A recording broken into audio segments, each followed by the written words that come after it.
these are the 3 counties that have the most miles of the pipeline going through South Dakota.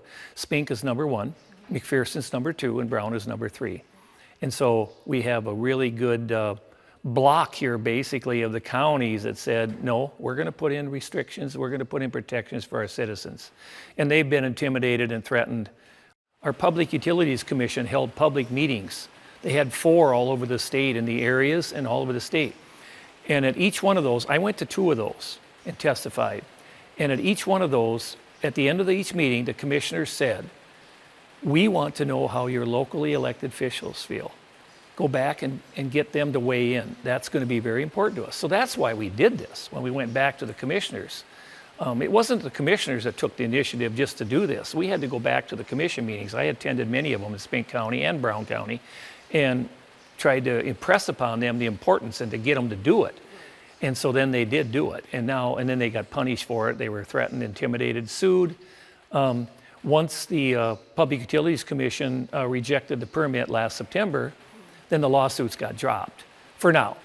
And now what they did was to try to go around that and pass Senate Bill 201 in our legislature this last session, which will force the Public Utilities Commission to preempt the ordinances in the counties that they have adopted.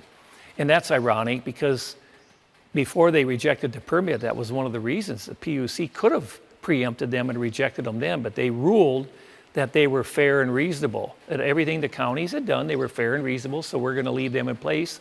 And because of that, that was the number 1 reason why they denied Summit's permit.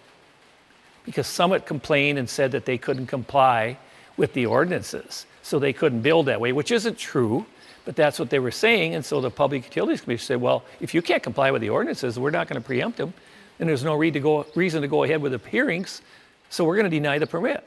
And that's how we got it done. North Dakota rejected it earlier, but then they went back and they got them to reconsider. And so we're waiting for that decision. So if North Dakota comes out now, because of the pressure they're getting, and rules in favor and grants them a permit, we're the only ones standing in their way.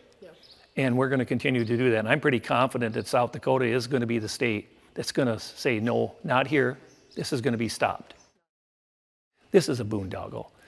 And the reasons I'm against it, I can just tell you right offhand. First of all, eminent domain should never be used for a private company, especially ones that's as secretive as this one is and won't release their investors. They don't want to give us any information. The second reason is a safety issue. This is an asphyxiant. I don't want it anywhere near me, and I certainly don't want my neighbors jeopardized with it. And the third reason is it's my tax dollars and your tax dollars and everybody else's. It's a federal tax credit. It's ridiculous to be paying and wasting money on something like this. So those are the 3 main reasons. And then just recently, there's a 4th reason that's come up in the last 6 months, or at least since the permit was rejected. The amount of water that these ethanol companies are going to take out of our aquifers. We're finding out that every ethanol plant, they want, I think it's up to 57 now that they want to include on this pipeline since Navigator was canceled. They're all looking at anywhere from a minimum of 40 million gallons up to as far as 70 million gallons a year. And our aquifers just aren't going to be able to handle that kind of withdrawal. So that's another reason. And nobody's ever talked about that.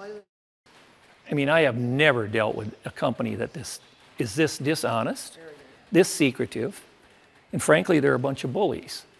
I mean, they bully people, they intimidate people. When they go, they brag about the amount of easements voluntary they've got signed up. Well, the reason they do have what they do, first of all, they've never verified any of that. We've asked for that, and so we just have to accept their word, which nobody does. But the ones they say, we've talked to people that they go to the old people, they prey on the widows, they prey on the widowers, they go to the nursing homes, and they basically lie to these people or coerce them, and then they go to the younger people that are just starting out and need money, and that's who they prey on. But I've made the comment, I don't care what they offer me. I didn't care if it was $1 million. I'm never going to sign that. I would never do that to my kids or my grandkids or my neighbors. I would never sign a perpetual easement that gives them the right in the easement. They have the right to sell it on you. They have the right to give it away. They can do anything they want. And yet we have to pay the taxes on it every year. We can still farm it, but they basically have control of your whole piece of ground. And so that's another reason I'm not going to do that and give that away to anybody. This is an attack on our property rights, pure and simple. Yeah, this has been a real fight, but the one thing they've done, Summit, is what they've done is united us. You know, and I tell people, I don't want to give them too much credit, but I've met a lot of wonderful people all over the state that I would have never had the opportunity to meet. And they'll be friends forever, and we'll be allies. And the nice thing about this, it's brought people from both ends of the political spectrum together. We've got far left liberal Democrats and far right Republicans all working together for a cause. I'm working with people I never thought I would ever work with. And they're probably vice versa, they feel that way about me. But that's a good thing. We've put politics aside because this thing has been supported by both parties, by both administrations.